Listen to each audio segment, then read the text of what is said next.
Muchachos, vamos a comenzar hoy aminoácidos, siempre en concordancia con el caso integrador que es malnutrición el próximo miércoles. Entonces, no hemos terminado lípidos, lo dejamos un poco en stand-by para el caso de IPM, que es el próximo. Entonces hubo un cambio allí, por eso nos faltan cosas de lípidos. Vimos lo importante para el caso de diabetes, pero aún nos quedan temas de lípidos, colesterol, transporte, lipolípidos, que nos dejamos para el próximo caso. Entonces comenzamos esta parte de aminoácidos.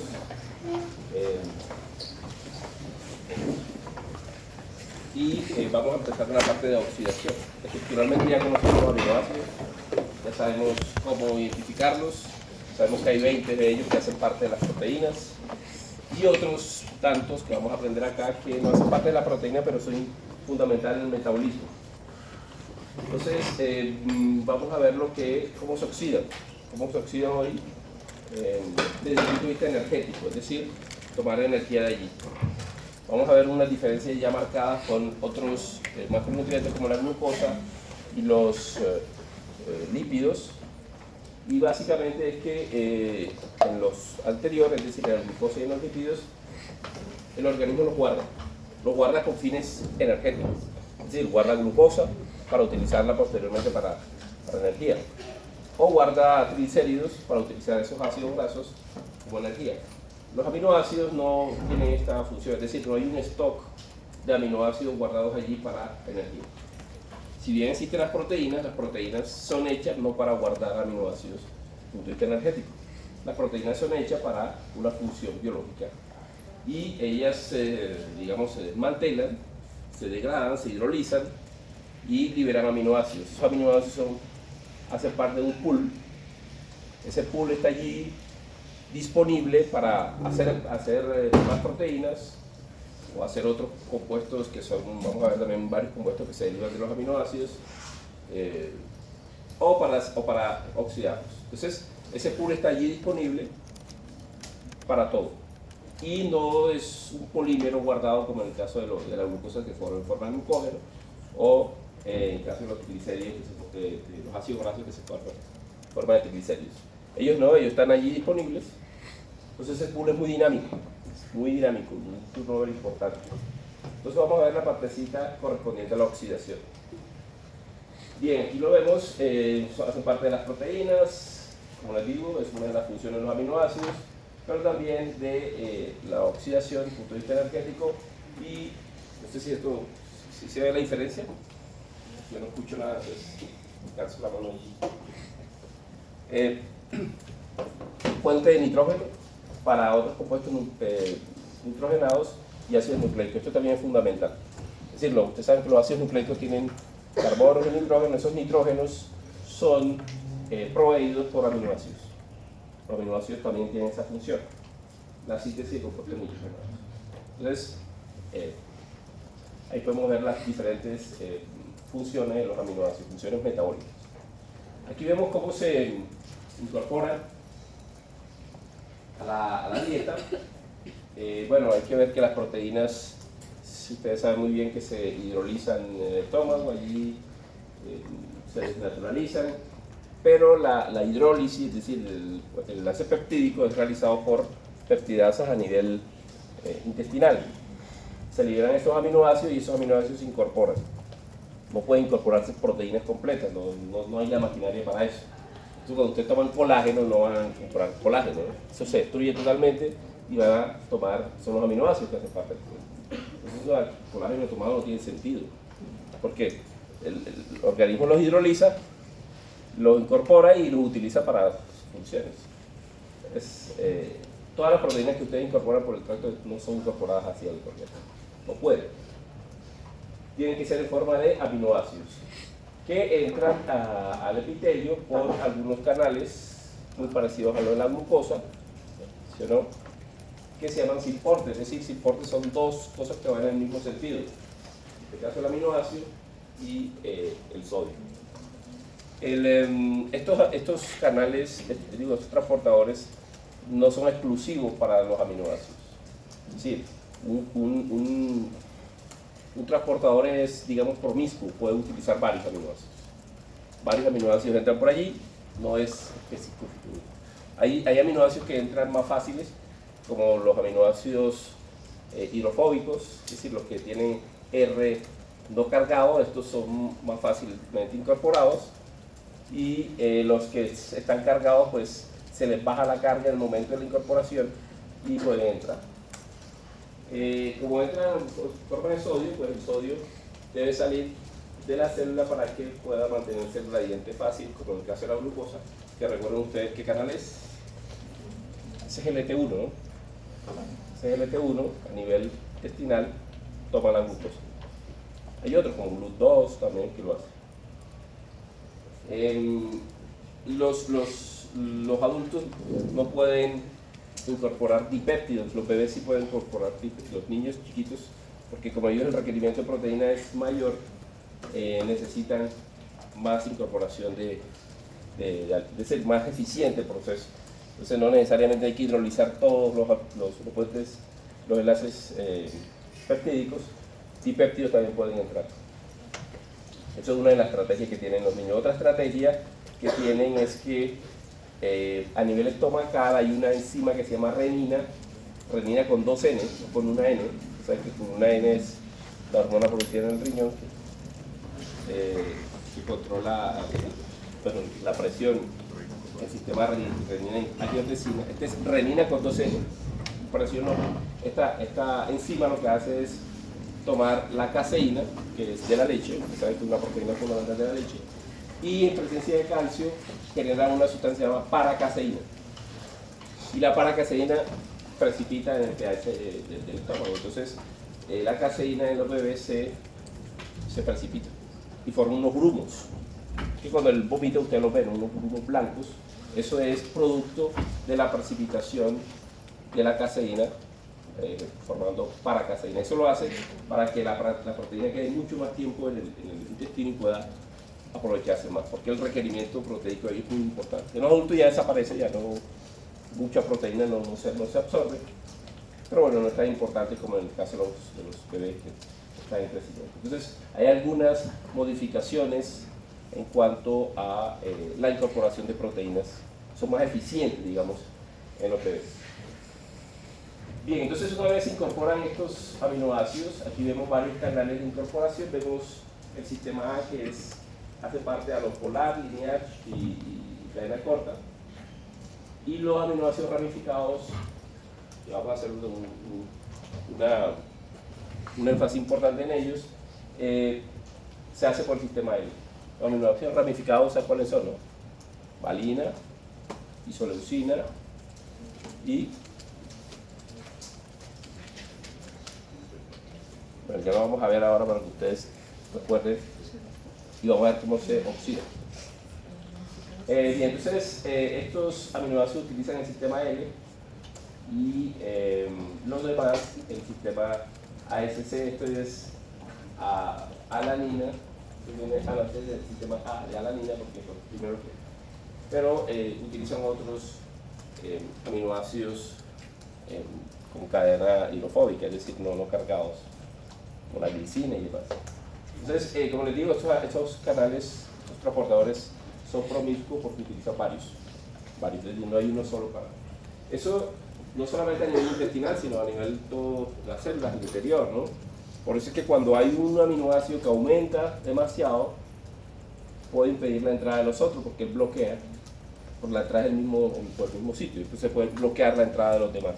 Por ejemplo, en el caso de la fenilcetonuria, que ustedes saben es una enfermedad en donde la fenilalanina está aumentada por falta de una enzima que la hidroliza a tirosina, la fenilalanina empieza a aumentar y la fenilalanina bloquea la entrada de los demás aminoácidos. Entonces, además de haber una deficiencia de tirosina, que es precisamente el derivado de la fenilalanina, y en esta enfermedad pues esa enzima no está, entonces la tirosina va a estar disminuida.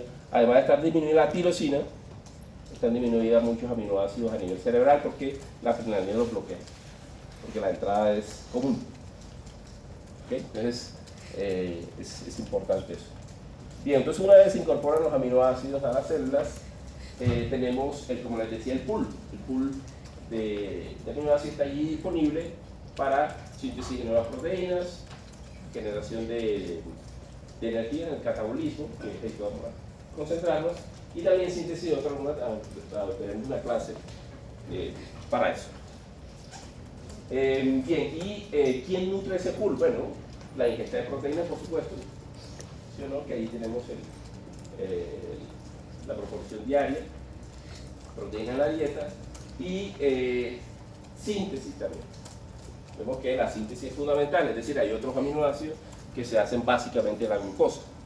Entonces, cuando usted dice, bueno, voy a tener una dieta baja en carbohidratos, voy a comer carbohidratos, además de no tener energía, bueno, y gastar los lípidos, hay otro problema, no hacen aminoácidos, ¿no? Aminoácidos no esenciales que son fundamentales. Es decir, esta ingesta no va a suplir la glucosa es fundamental. Cuando la persona deja de comer glucosa, o disminuye la glucosa, los efectos se verán muy rápido. Alrededor de 15 días, 20 días ya se ve la falta. Porque necesita de la síntesis interna. Ya veremos el flujo glicolítico, ciclo de Krebs, pueden derivar a esos aminoácidos. Ya de hecho ustedes saben uno, ¿no? Ya saben que el oxalacetato es fuente, se lo dieron un caso integrador. No les hablamos del aspartato porque no habíamos visto aminoácidos, pero saben que el oxalacetato es fuente de aspartato. Entonces, claro, ese niño, cuando tiene el oxalacetato disminuido por falta de la enzima que la produce, el aspartato se tiene que ayudar y desaminarse a oxalacetato. Entonces los niveles de aspartato en ese niño también están disminuidos. ¿Cuál va a ser una de esas consecuencias? Ya la veremos. Va a tocar directamente el ciclo de la urea, que los que leyeron el artículo del caso vieron que también tenía problemas de eso. ¿Por qué? Porque el aspartato y el oxalacetato están de la mano, solamente una desaminación. Entonces, los intermediarios del catabolismo de la glucosa están de la mano con los aminoácidos. Pero eso nutre el pool. Otra cosa que nutre el pool es la degradación de proteínas. Ustedes saben que las proteínas se hacen, tienen un tiempo de función y después se hidrolizan. Hay varios sistemas de hidrólisis de las proteínas, está el sistema proteasomal, está la autofagia, bueno, cosas de biología celular que no son de este curso, pero ustedes saben que las proteínas tienen un tiempo. Eso se llama el turnover en inglés, el turnover. El turnover o el recambio también. Y depende de la proteína va a tener un turnover. Por ejemplo, hay proteínas, la que tiene el turnover más rápido, es decir, el tipo de vida más corto es, por ejemplo, la ornitina de carboxilasa, una enzima que veremos también importante en la síntesis de poliaminas, compuestos nitrogenados. 11 minutos. Es decir, se hace y en 11 minutos se destruye. Hay otras que tienen un tiempo más largo, por ejemplo, la lactato de cirogenasa, ¿la recuerdan, no? La lactato de cirogenasa tiene una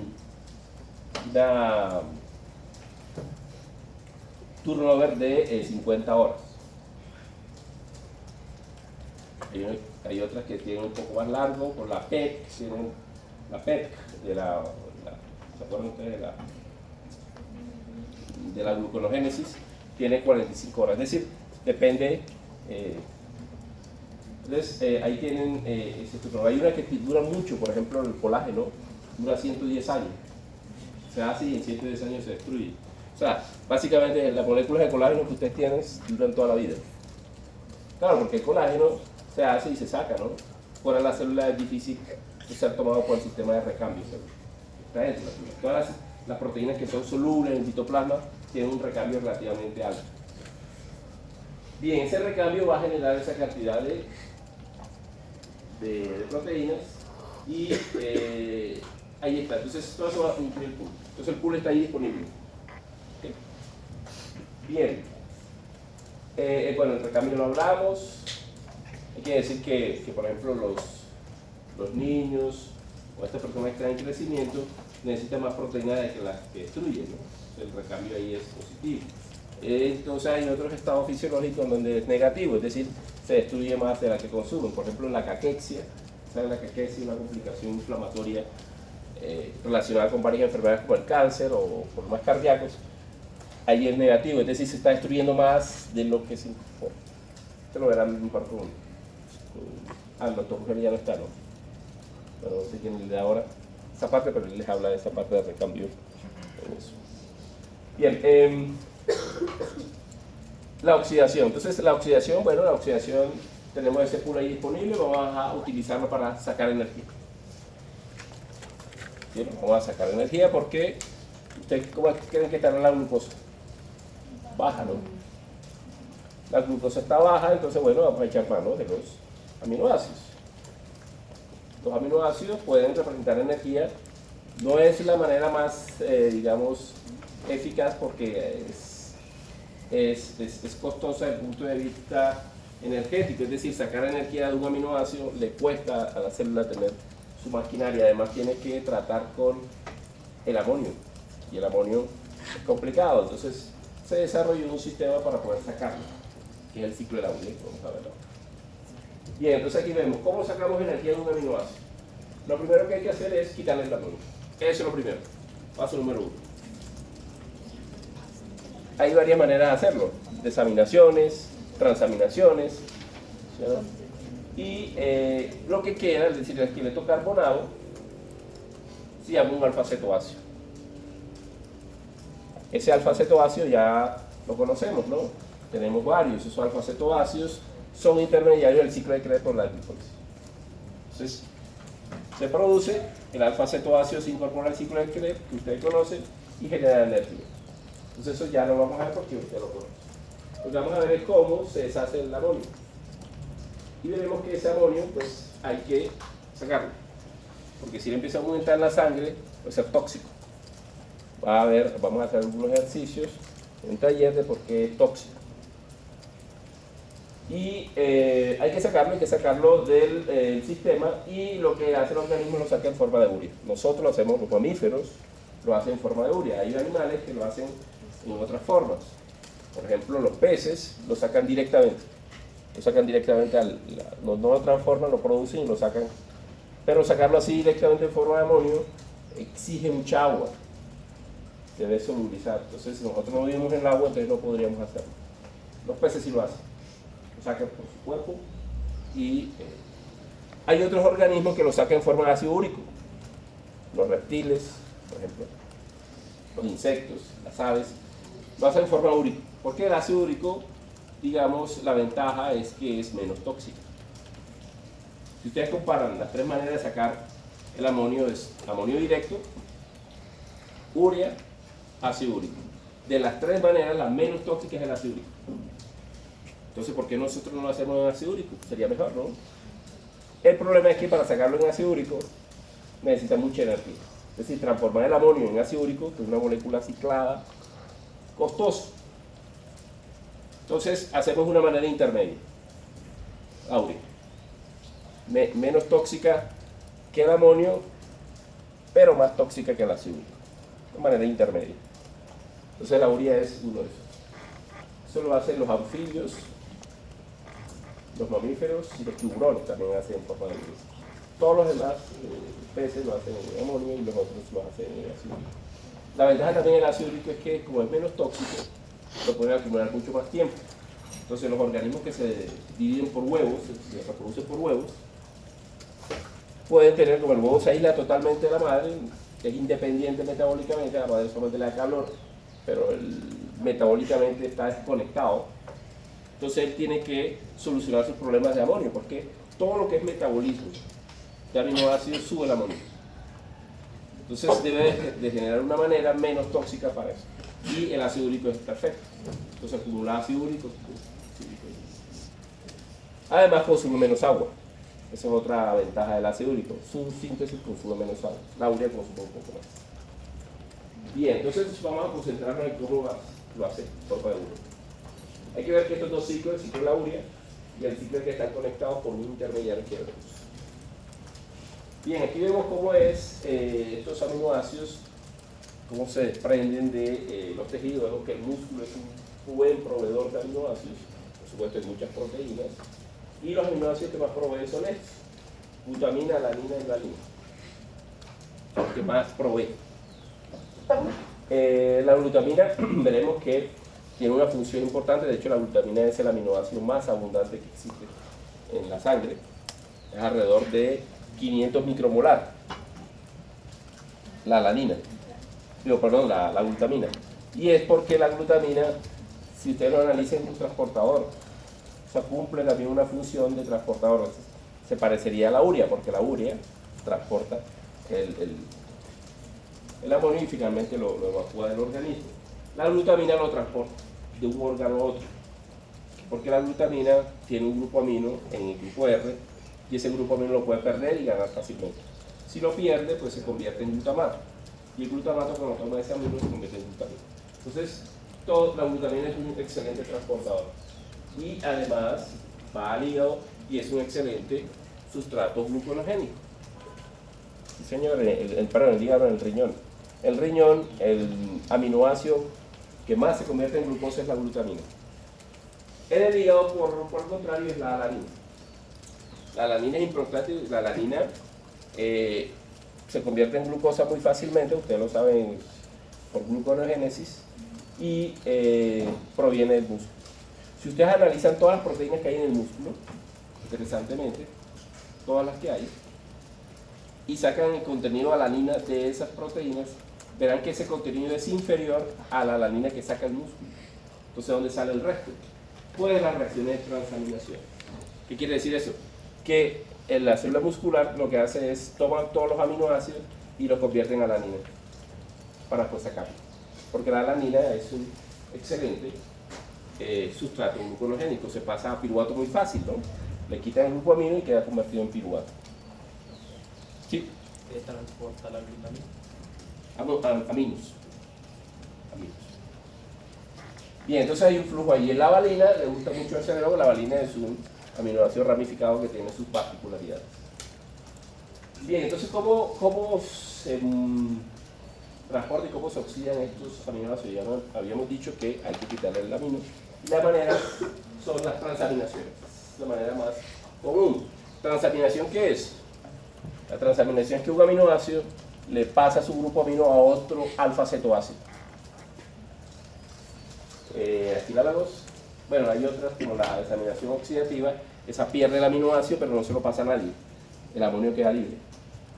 Y esto puede hacerlo oxidativamente, es decir, en presencia de la H, más pH, y no oxidativamente. Aquí vemos las transaminaciones que son fundamentales, los hacen unas enzimas llamadas transaminasas, que necesitan de piridosalfosfato como cofactor fundamental. Aquí vemos cómo funciona, vemos el piridosalfosfato tiene un grupo amino acá que reacciona con el amino del aminoácido reacciona con un grupo ceto de el piridosalfosfato formando una base de Schiff. Eso es fundamental. O sea, agarra el aminoácido allí y lo sostiene. Base de Schiff. Entonces, este piridosalfosfato se encuentra adherido a las transaminasas y es el que va a retener el amino que posteriormente se lo pasa a un alfa-cetoácido. Aquí lo vemos, el aminoácido desprende ese grupo amino, se lo pasa a este alfa-cetoácido, lo convierte en aminoácido y él queda convertido en alfa-cetoácido. Entonces, de esa manera, ustedes pueden pasar el grupo amino y concentrar y generar un aminoácido. Por ejemplo, en el músculo, que les decía yo que bota bastante alanina, entonces lo que hace es pasar ese amino a un piruvato y va a generar bastante alanina. Entonces es una transaminasa. Aquí vemos la correspondencia. Cuando el glutamato pierde el grupo amino, el alfa amino, que es este que está en el grupo alfa, se convierte en alfa-cetoglutarato. El aspartato, oxaloacetato. Alanina, piruvato. Entonces, de esa manera se pasa el amino. Por supuesto hay otras transaminasas, eso es lo más importante, que hacen de otros aminoácidos. Y lo vemos, el alfa-cetoglutarato toma el alfa-amino de un aminoácido y queda convertido en glutamato. Y este queda convertido en alfa-cetoácido, que puede ir a la vía oxidativa. Esas transaminasas, las que hacen esto, lo hacen con un KM bastante alto. ¿Qué quiere decir eso? Que deben tener bastante aminoácidos para poder trabajar. Esa es la razón por la cual cuando los aminoácidos empiezan a oxidar en el ayuno, ¿sí o no? Unas horas de ayuno, un día de ayuno. Cuando pasa más tiempo en el ayuno, esas transaminasas disminuyen su actividad. ¿Por qué? Porque ya no hay muchos aminoácidos. Entonces, como tienen un KM elevado, solo trabajan al inicio del ayuno. Es por eso que cuando el ayuno está avanzado, ustedes ya no oxidan aminoácidos, sino ácidos grasos. Eso lo hace, ¿por qué? Para poder proteger la célula. Porque si continúa oxidando ese aminoácido en un ayuno prolongado, la célula puede morir porque compromete su cantidad de proteínas. Entonces, es una estrategia evolutiva para decir, bueno, nosotros oxidamos aminoácidos solo al principio del ayuno. Pero la razón bioquímica es esa. Si usted le dice, bueno, ¿cuál es la razón bioquímica? La razón bioquímica es que las transaminasas, fundamentales para esa oxidación, solo trabajan cuando hay bastantes aminoácidos, porque su KM es elevado. Entonces, al inicio del ayuno hay bastantes aminoácidos, al ayuno prolongado ya no hay tantos aminoácidos, entonces las transaminasas disminuyen. Eso es una razón bioquímica por la cual ocurre eso. Bien, estas son las transaminasas más importantes a nivel hepático. Ustedes conocen AST, ALT, que cuando aumentan en la sangre también indican función hepática, ruptura o algún problema hepático. Esto se empieza a aumentar. Pero ¿qué hacen estas dos señoras? Estas señoras lo que hacen es transaminar la AST, aspartato, y la ALT, la alanina. Son muy abundantes. Bien. Aquí vemos el glucosa-alanina, ya lo conocemos. La glucosa es un buen sustrato gluconogénico. Sobre esto es interesante, ¿no? Porque ustedes verán la alanina, los niveles en la sangre de la alanina, se lo voy a escribir, son alrededor de 300 a 400 micromolares. Alanina. ¿Sí?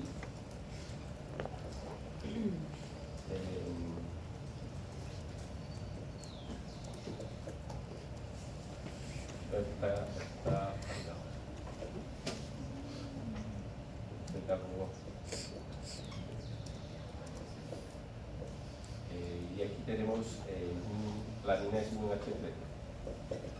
Esta es la alanina.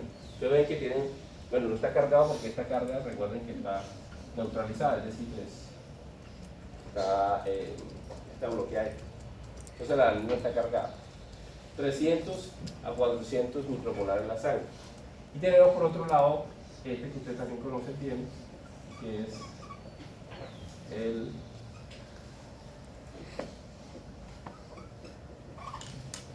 ¿se acuerdan de él? ¿No? Claro, sí, lo conocen. ¿Quién es el señor? ¿Está cargado? Este señor tiene 1500 milimolar en la sangre. En ayuno ambos. ¿Quién es él? Nuestro amigo el lactato, ¿no? Un excelente sustrato gluconogénico. De los dos las moléculas, para llegar a piruvato hay una sola reacción, usted la conoce. Para llegar a piruvato también hay una sola reacción, que es la transaminasa LT. Entonces ustedes pueden ver, no está cargado, bueno, está cargado pero está anulado, es decir, es una carga, es neutro. Sí está cargado. ¿Cuál de los dos sería más problemático cargar la sangre? El lactato. Porque una carga, si sube mucho, genera acidosis. Si sube mucho, pasa nada. Sin embargo, el organismo prefiere a como sustrato gluconogénico. ¿Quién me dice por qué? Es fácil de convertir en piruvato. Más fácil una reacción, el otro una reacción. Muy fácil el otro también. ¿Cómo?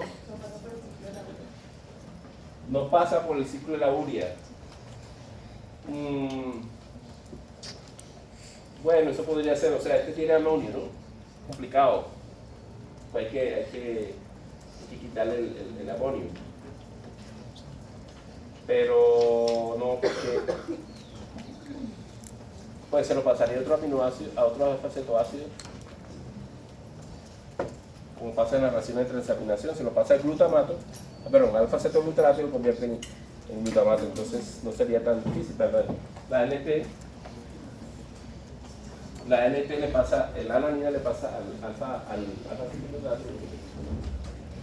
Esto. Hay otra razón.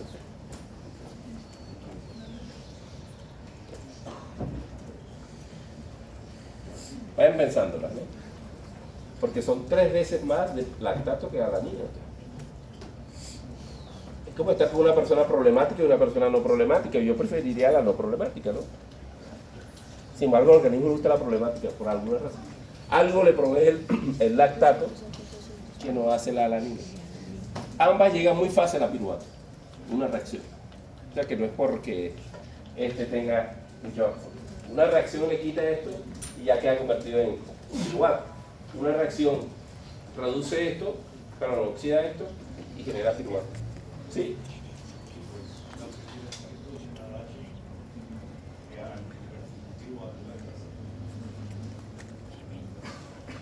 Produce NADH y ese NADH, ¿qué importancia tiene?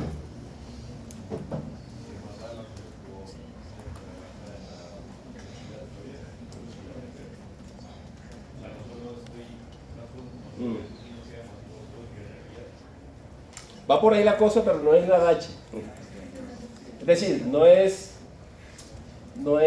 el consumo de lactato, sino la producción de lactato lo que da la facilidad.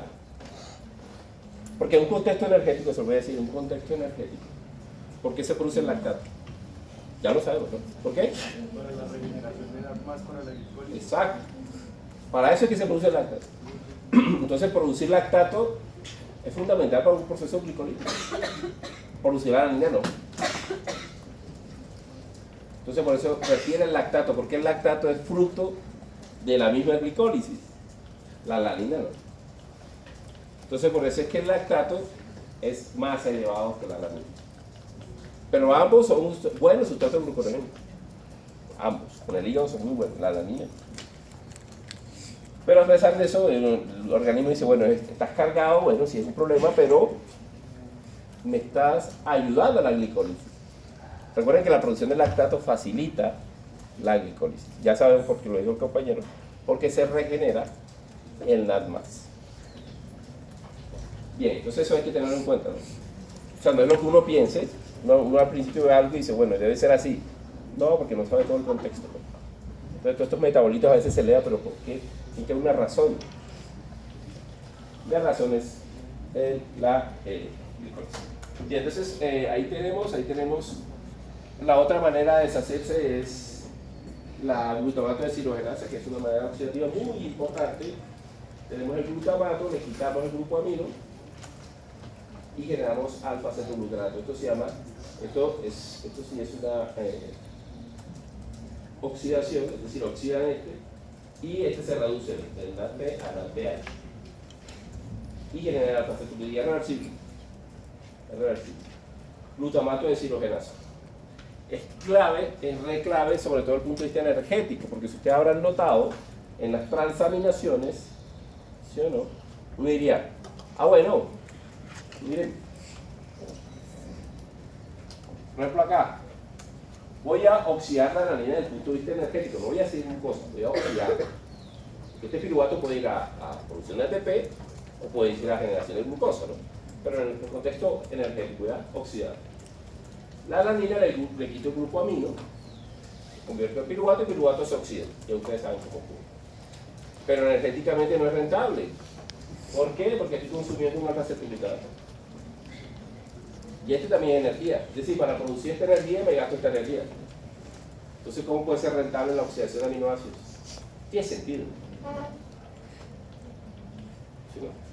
Si yo compro y vendo huevos, ¿qué estoy haciendo? No estoy haciendo nada.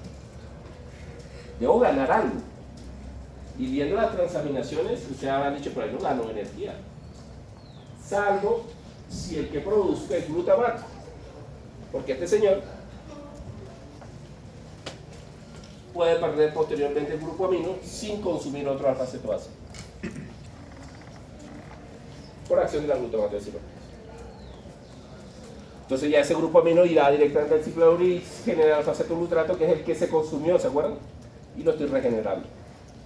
Entonces, la glutamato de cianogenasa es clave en los conceptos de ganancia de energía neta. Es decir, ahí es donde los aminoácidos tienen importancia. Si esta enzima no existiera, los aminoácidos no generarían energía. No podrían. O sea que esta enzima es fundamental. Si usted le pregunta, ¿cuál es la enzima más importante? Bueno, todas son importantes, pero ¿cuál es la que realmente bascula o determina que un aminoácido puede ser energía? Glutamato de cianogenasa. ¿Okay? Bien. Bueno, aquí vemos otra desaminación oxidativa, pero esta es un poco diferente porque esta lo hace el aminoácido. Aminoácido oxidasa es una enzima tipo oxidorreductasa, ¿sí o no? Y esta es un poco diferente porque esta lo que hace es los aminoácidos que son D, los convierte en L. Es decir, los aminoácidos en la naturaleza son L, los que nosotros utilizamos. Pero hay unos que son D porque vienen en alimentación y esos aminoácidos D pueden, digamos, dañar a los otros porque compiten y las proteínas no son correctas. Entonces, los D aminoácidos son tóxicos. Entonces, ¿qué hace el organismo? Los oxida a otra cosa. Entonces ya dejan de ser aminoácidos y ya. Entonces, la aminoácido oxidasa oxida aminoácidos, pero en un contexto de toxificación, más que de un contexto energético. Entonces, las menciono allí para que ustedes sepan que hay otro tipo de oxidasas. Bien, aquí tenemos otro tipo de oxidación no oxidativa y vemos que, se libera amino, pero no tanto desde el punto de vista energético. Estas dosis son muy importantes porque esta parte de la asparagina y la glutamina la convierten en otros aminoácidos. Aquí el que se elimina no es el alfa amino, sino el que está en el R. La asparagina tiene un grupo amino en el R, la glutamina igual, y cuando se los quitan quedan en aspartato y en glutamato. Entonces esas no son tanto energéticas, es decir, las oxidaciones las desaminaciones no oxidativas no son tan energéticas. Para que lo vean. Solo el glutamato de cianogenasa. Glutamato, glutamina, como les decía, la glutamina tiene un grupo amino, acá vean, ¿no? Este es el alfa amino, este es el carboxílico, este es el grupo R. El grupo R tiene este amino que está acá, que desaparece del glutamato. Entonces hay una conversión muy fácil del glutamato a glutamina y lo contrario. Entonces, cuando hay bastante grupo amino de producto de desaminaciones, una manera de disminuir esos grupos amino es pegárselo al glutamato. Eso lo hace la glutamina sintetasa. Lo convierte en glutamina, la glutamina sale de la célula, va al hígado y ahí lo pierde. Es decir, la glutamina es un transportador del grupo amino. En pocas palabras. Y lo pierde porque la glutaminasa se lo arranca y queda convertido nuevamente en glutamato.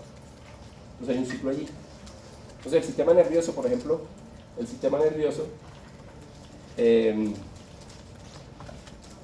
a tener que quitar más diapositivas porque no alcanzo. Te falta otra clase, ¿te acuerdas? Tenemos otra. Bueno, vamos a ir. Y eso que quité bastante. Bien, el sistema nervioso produce bastante amonio por su metabolismo y ese amonio es liberado, es sacado del sistema nervioso por la glutamina. La glutamina se lo lleva al hígado y ahí lo convierte en glutamato y se libera el amonio que va al ciclo de la urea.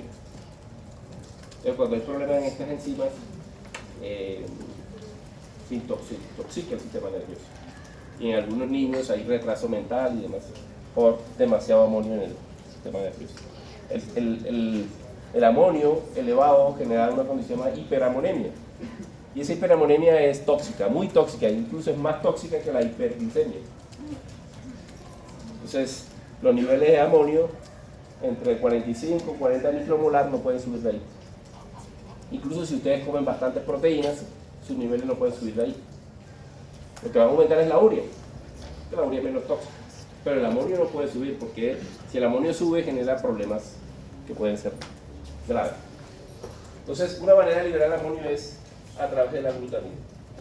Bien, entonces ya tenemos el amonio, que es liberado, ya sabemos, por la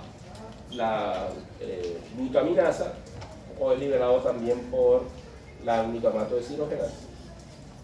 Ese amonio está en el hígado, bueno, hay que convertirlo en urea. Vean, ¿no? Aquí está la urea, la molécula molecular simétrica que tiene dos aminos con este grupo C. Eso hace que estos aminos no se carguen. Es interesante porque si aquí no está un amino, está otra cosa, se cargaría. Pero cuando hay un amino acá, no se carga. Entonces, por eso la urea de los compuestos orgánicos es el más elevado en la sangre. Puede llegar hasta 6 milimolar, mucho más que la glucosa, ¿no? En estado de ayuno, la glucosa puede llegar a 4 milimolar, 3 milimolar, 3.5. La urea puede llegar a 6. ¿Por qué? Porque es el producto de todo el metabolismo de los aminoácidos, que como saben ustedes, las proteínas cubren el 50% de las moléculas orgánicas de una célula, ¿no? ¿Cuáles seguirán después de las proteínas? Después de la proteína, que es el 50%. O sea, ustedes toman una célula y sacan todas las moléculas orgánicas. Proteína, 50%. ¿Cuál sigue? No, agua no. Agua no es orgánica. ¿Lípidos? ¿Cuál? ¿Lípidos? Lípidos, no. ¿Cuál? No. ¿Cuál queda? Si no son esos dos. Carbohidrato, 10%. Lípido, 10%. Hay uno que es 20%. Ácido nucleico. Entonces, proteína, ácido nucleico, carbohidratos y lípidos igual, y el resto del 10% son otras cosas. Muchas otras cosas. ¿Ok?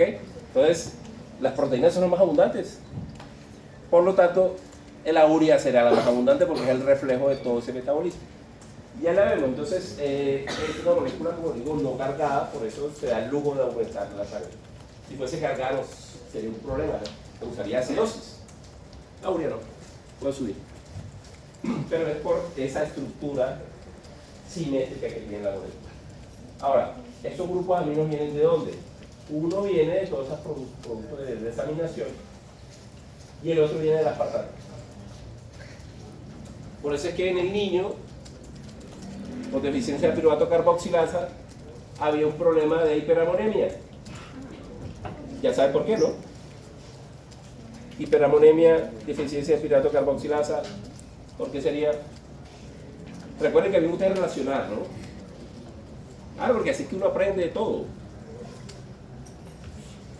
¿Por qué habría hiperamonemia? Exacto. Porque como hay deficiencia de oxalacetato, que ya sabemos que es fundamental para todo. El aspartato le ayuda, pero si el aspartato disminuye, el ciclo de la urea va a disminuir y no va a haber urea, sino amonio. De su ventaja. Entonces la hiperamonemia también es una causa clínica de este niño. Imagínense, piruvato carboxilasa, ciclo de la urea. Lo importante que es el oxalacetato. Afecta a todo, lípidos, carbohidratos y proteínas. Entonces, y aminoácidos. Entonces vamos a ver entonces el ciclo de la urea. Vemos se produce en el hígado, es menos tóxica, ya sabemos que el amonio, por esa no está cargado, el amonio sí está cargado. Entonces, ¿por qué será tóxico el amonio? Uno de los problemas es la carga. Se forma a partir de aspartato y el nitrógeno, y el ion amonio regula esa actividad. Es decir, si ustedes tienen bastante consumo de proteínas, este ciclo va a aumentar su ciclo. Por eso es que la urea aumenta en las personas con alto consumo. Aquí lo vemos que aumenta el ayuno. ¿Sí ven? Aquí comió la urea en la sangre, que se conoce como bull. Está baja, 2 horas de ayuno aumenta, pero ya 3 días empieza a bajar. ¿Sí ven? La razón ya la vemos, ¿no? ¿Cuál es la razón? Las transaminasas necesitan bastante aminoácidos para que trabajen. Si no hay transaminasas, no hay ciclo de la urea. ¿Por qué? Necesita haber glutamina, necesita haber alanina, y para eso necesitan transaminaciones.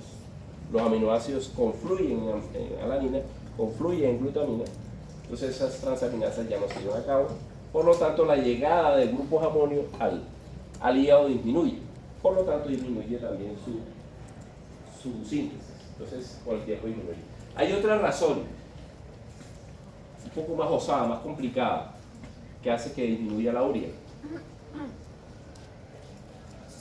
¿Alguna idea? Te las digo. El aspartato, nuevamente. El aspartato necesita para el ciclo de la urea. Y en un ayuno prolongado, ¿qué se está gastando ese aspartato? En la gluconeogénesis.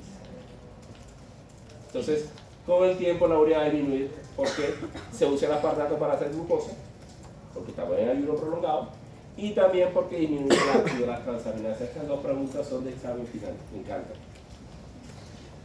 Bioquímicamente, ¿usted por qué cree que disminuye la urea en un ayuno prolongado? ¿Por qué? Una pregunta. Digamos que una persona tiene los niveles altos de urea, se supone que no puede comer carne roja, ¿no? ¿Eso solo tiene que ver con la carne roja o con la No, carne, sí. Si está elevado la urea no está malo que esté elevada, ¿no? De hecho, la elevación de la urea es la consecuencia de algo, de la ingesta de eso. Entonces, que la urea se eleve, lo malo que es que se eleve el amonio. Sí es malo, porque sí se causa problemas nerviosos y demás cosas. Pero la urea, no. O sea, si está elevado la urea, uno diría, bueno, porque está elevada. Y la causa sí puede ser mala. Pero no es el hecho de la misma urea, es lo que conlleva eso. Si es por una ingesta rica de proteína, bueno, ya saben, porque eso hace trabajar bastante el hígado. Mucha gente dice que daña la función renal, pero y no mucho. Daña un poquito, pero no es un gran problema. Hay que ver por qué está elevada, posiblemente tenga otro problema. Sí, pero es precisamente una indicación. ¿Okay? Porque la urea misma no es mala. Es lo que conlleva a ese aumento, lo que es problemático. Bien, entonces, ¿anotaron ahí? Anotaron. La urea se disminuye en un tiempo prolongado de ayuno porque su síntesis disminuye dado a que disminuye el aspartato, que se gasta en glucosa, y disminuye la actividad de las transaminasas. Dos razones bioquímicas importantes. ¿Está claro? Muy bien. No olviden esa pregunta. Bien, ahora ¿en qué consiste el ciclo de la urea? Bueno, bioquímicamente, las reacciones, y eso vamos a hacerlo rápidamente. Aquí vemos inicialmente, en la primerita, dentro de la mitocondria, el hepatocito, el amonio está allí y se une con el bicarbonato, gasta ATP y genera el carbamoilfosfato, que aquí lo vemos, ya es media molécula urea, le falta solamente un amonio. Ya aquí tenemos el carbamoilfosfato sintetasa 1, el mitocondrial, genera el carbamoilfosfato y gasta ATP, muy costoso. Por eso es que utilizar aminoácidos para energía es costoso, hay que después hacerse el amonio y eso nos cuesta ATP. Entonces ahí generamos el carbamoilfosfato. Bueno, hay que decir también que hay otra enzima que se llama carbamoilfosfato sintetasa 2. Esta es la 1. Es la misma enzima, solo que está en el citoplasma. Esta está en la mitocondria. La del citoplasma también hace carbamoilfosfato, pero con un contexto en la síntesis de pirimidinas. Este es en la síntesis de urea. Son dos contextos diferentes. Pero es la misma reacción. ¿Okay? Entonces aquí se genera el carbamoilfosfato que se va a funcionar con la ornitina, que es otro aminoácido que de pronto ustedes no conocían. Es un aminoácido, no hace parte de las proteínas, pero es clave en el ciclo de la urea y en la síntesis de otras cosas. Ya veremos que hay otras cosas que generan de la ornitina, entre ellas glutamato, poliaminas, importantes. Las poliaminas también son importantes. Entonces, estas dos generan citrulina, y lo vemos, el carbamoilfosfato se fusiona en el grupo amino. La ornitina en su R tiene un grupo amino. Está el grupo carboxílico y el grupo amino alfa-amino. Y ahí se pega el carbamoil, generando la citrulina. La citrulina, que también es otro aminoácido, ¿no? Es otro aminoácido, sale de la mitocondria y en el citoplasma con la arginosuccinato sintetasa se fusiona con el aspartato, generando una molécula gigante que se llama arginosuccinato. ¿Sí, no? Se pega al amino que tenía de amino. Ah, perdón, a este carboxilo.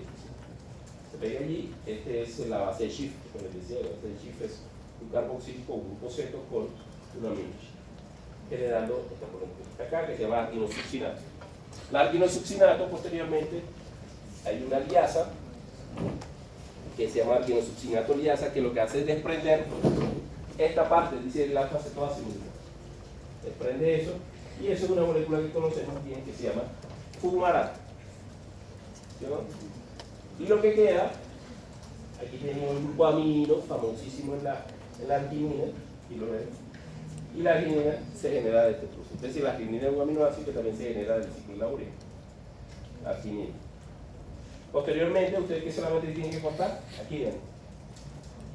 Y ya queda la urea. Y lo que queda es la ornitina. Y eso lo hace la arginasa. La arginasa finalmente genera urea y ornitina que entra y recibe. Es por eso que la arginina es fundamental cuando hay una ingesta rica en proteínas, ¿no? Porque la arginina, que además cumple el función se genera el mismo ciclo, pero también se utiliza para otras cosas.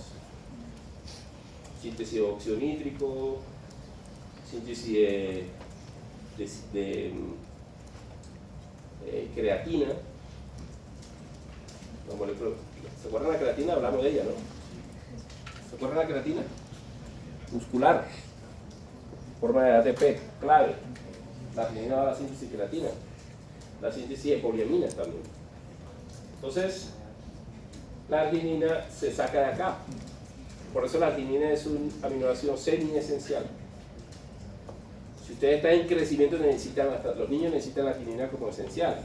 Porque la que se produce en el organismo que viene de acá, se gasta acá, en el ciclo de la urea y en las otras cosas. Entonces hay que hacerle un suministro de arginina. Un aminoácido interesante. Tiene la ornitina que puede entrar ahí o puede derivarse a otras cosas, como veremos posteriormente. Entonces este es nuestro ciclo de la urea. Aquí lo vemos acoplado con el ciclo de Krebs. Bueno, el ciclo de Krebs, no, con el ciclo de glutamato aspartato. Recuerden que la glutamina genera aspartato. Y bueno, aquí no está, pero el ciclo de urea genera fumarato. Y el fumarato es el que va a incorporarse a el ciclo de Krebs. Hay que hacer una pregunta más bien. Esta parte de la generación de fumarato, ¿se acuerdan de la fumarato? La liasa, arginosuccinato liasa, que corta el fumarato del arginosuccinato, es citoplasmática, esa enzima, esa reacción. Y el ciclo de Krebs es mitocondrial. ¿Cómo pasa el fumarato al ciclo de Krebs? ¿Cómo pasa la mitocondria si no hay transportadora de fumarato? ¿Cómo? Fumarato. Entre malato y malato 7. Y ustedes saben cómo pasa el fumarato a malato, ¿no? Ciclo de Krebs. Bien. Entonces hay esa conexión en esos dos ciclos. La regulación, bueno, la regulación del ciclo de la urea, cuando el ciclo de urea empieza a aumentar, ya sabemos que cuando hay una ingesta alta de proteína, ¿sí o no? Una ingesta alta de proteína va a generar glutamato, y el glutamato con la acetil-CoA genera el N-acetilglutamato, que lo hace la N-acetilglutamato sintasa.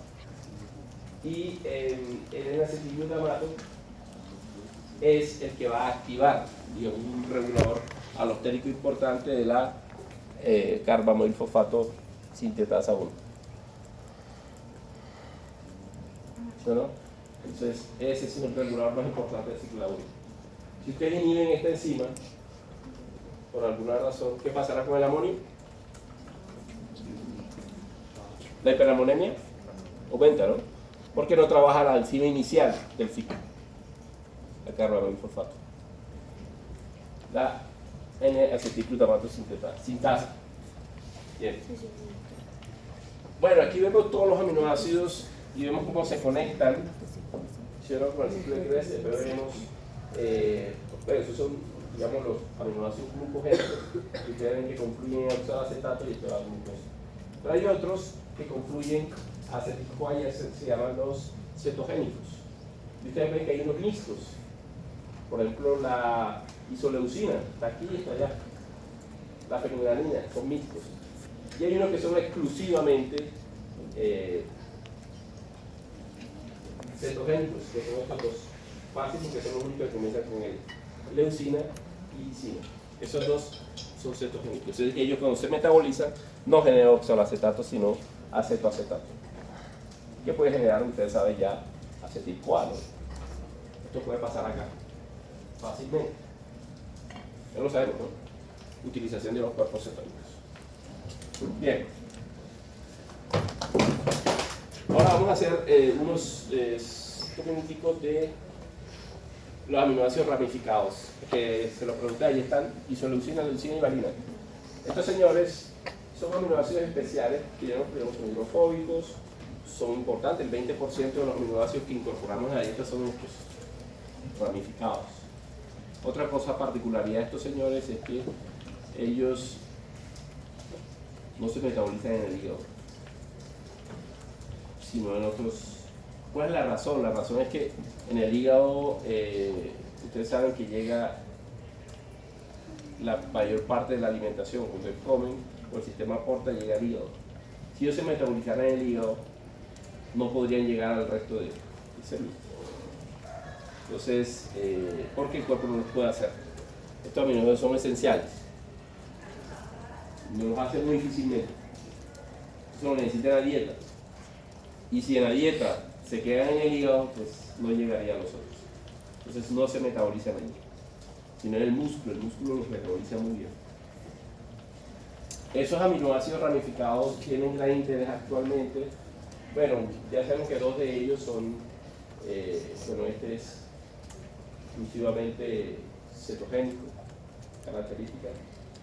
Otra es que estos señores han sido relacionados con prevención de enfermedades crónicas, diabetes, enfermedades cardiovasculares, incluso cáncer.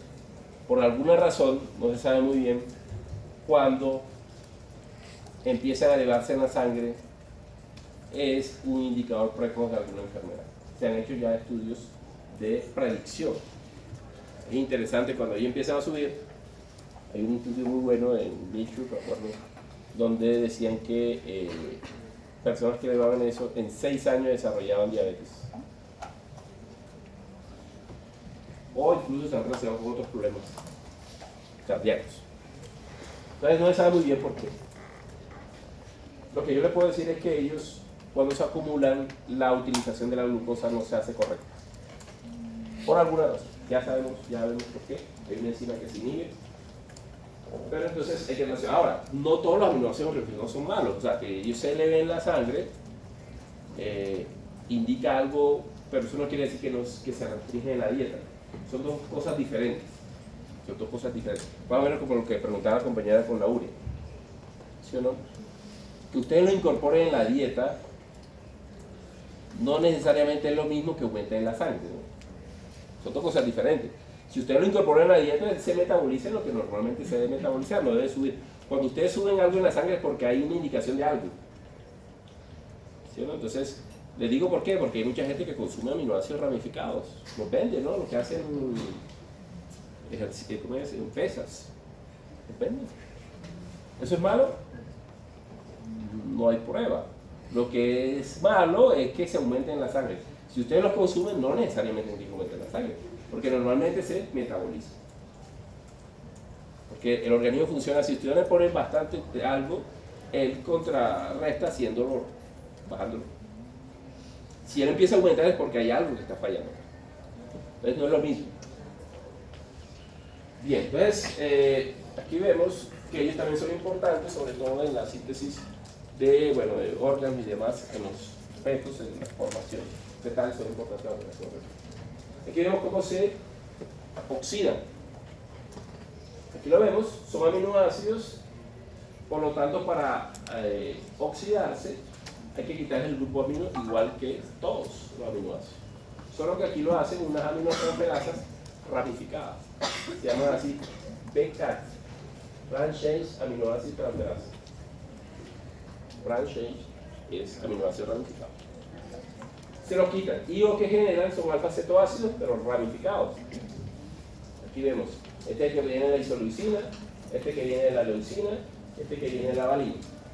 ¿Sí ven? Tienen la misma cadena del aminoácido, solo que es un alfa-cetoácido. ¿Sí o no? Posteriormente, ¿qué seguiría en su oxidación? ¿Cómo oxida un alfa-cetoácido? Eso sí lo saben ya. Incluso saben el complejo enzimático que oxida un alfa-cetoácido. ¿Cuál es, por ejemplo, el del alpiruvato? Piruvato deshidrogenasa. ¿Qué otro conoces? ¿Qué es complejo enzimático? ¿Ciclo de Krebs hay otro? ¿Cuál es? Es deshidrogenasa. ¿Qué en particular tienen esos complejos? Son regulados, sí. Sí, son fosforilados, ¿no? Cuando los fosforilan, ¿qué pasa? ¿Qué pasa cuando los fosforilan? Se disminuye. Por ejemplo, ¿quién fosforila la PDH? La piruvato deshidrogenasa. ¿Quién? La PDK, ¿no? La PDK fosforila y disminuye la actividad. Cuando ustedes fosforilan la PDH, disminuyen su actividad. Cuando fosforilan la alfa-cetoglutarato deshidrogenasa, disminuye. Esa es una característica de esos complejos que actúan sobre alfa-cetoácidos. ¿Qué otra característica tiene?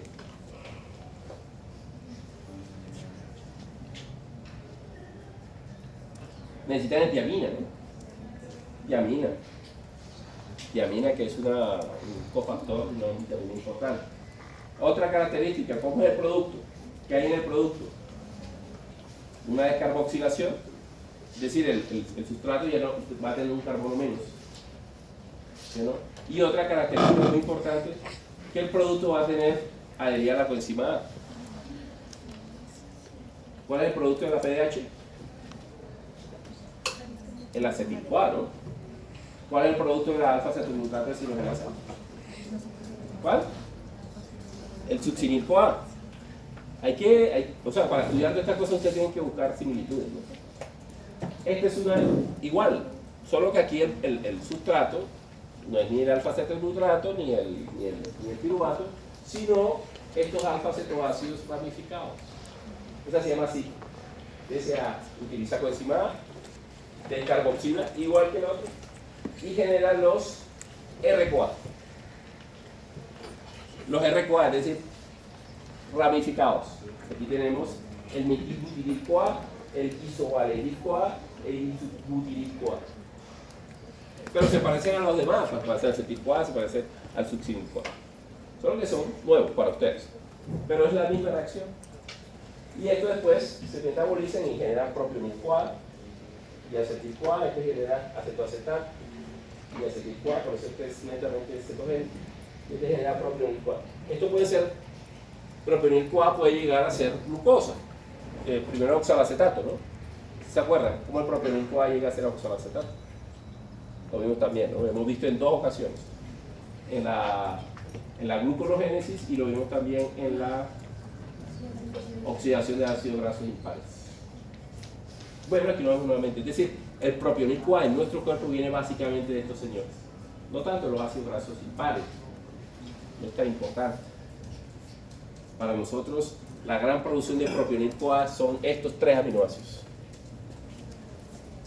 Bueno, esos dos, porque este no es la valina y la isoleucina, que da bastante propionil-CoA.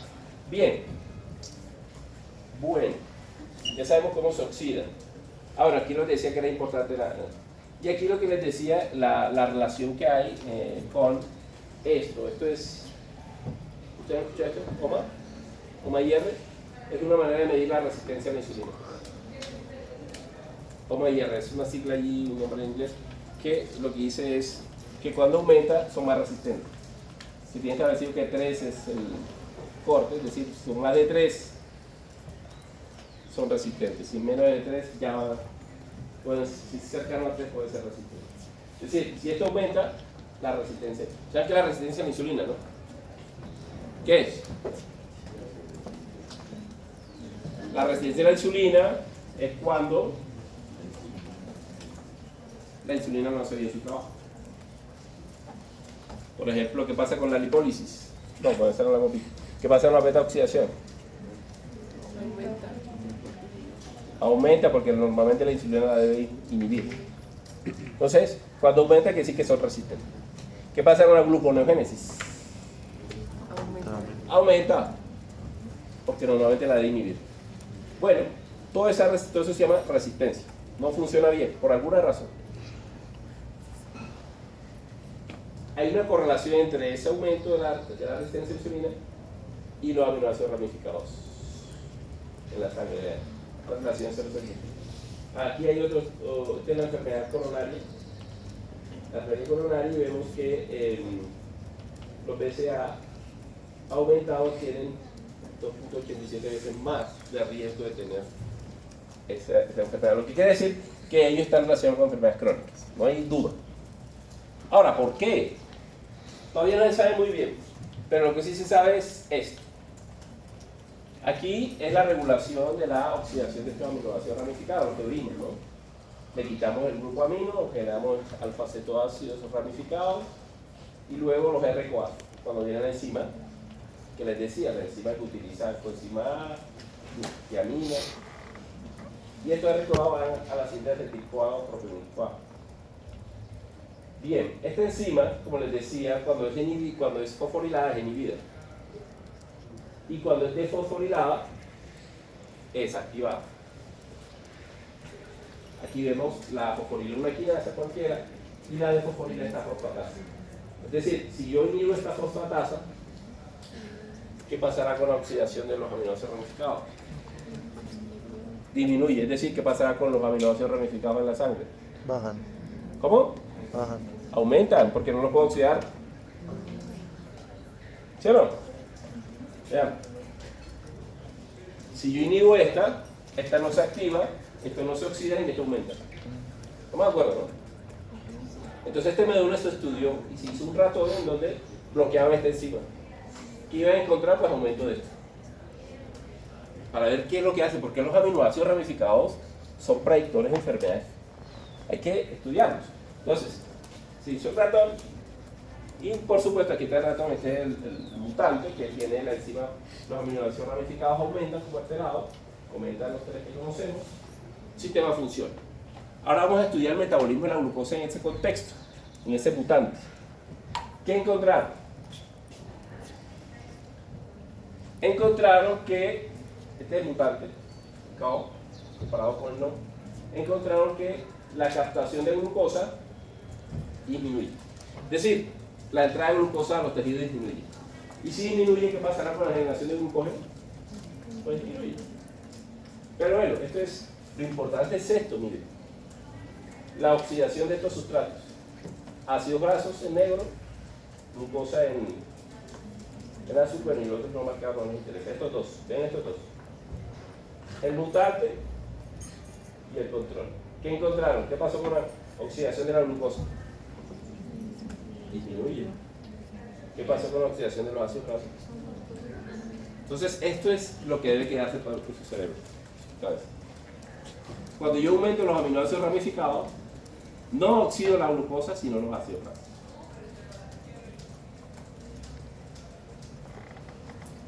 Eso es. Es decir, aumentar los aminoácidos ramificados en la sangre genera un defecto en la oxidación de la glucosa. ¿Y si no me parece la diabetes? En la diabetes, ¿qué pasa con la oxidación de los ácidos grasos?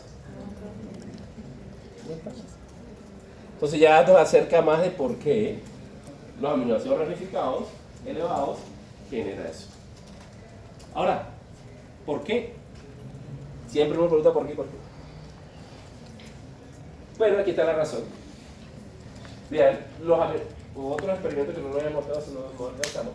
Los aminoácidos ramificados se mostró que inhibe nuestra amiga la PDH.